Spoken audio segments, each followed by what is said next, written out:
رسول اللہ صلی اللہ علیہ وسلم نے چند لوگوں کو کچھ عطیہ دیا اور ساتھ وہاں موجود تھے۔ وہ کہتے ہیں کہ رسول اللہ صلی اللہ علیہ وسلم نے ان میں سے ایک شخص کو کچھ نہ دیا، حالانکہ وہ ان میں مجھے سب سے زیادہ پسند تھا۔ میں نے کہا حضور، آپ نے فلاں کو کچھ نہ دیا، میں اسے مومن گمان کرتا ہوں۔ آپ نے فرمایا مومن یا مسلمان؟ میں تھوڑی دیر چپ رہ کر پھر پہلی بات دہرانے لگا۔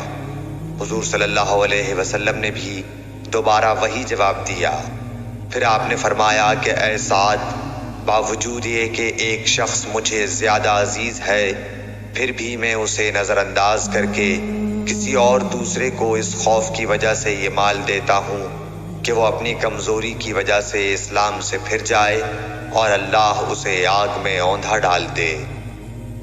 صحیح بخاری حدیث نمبر 27۔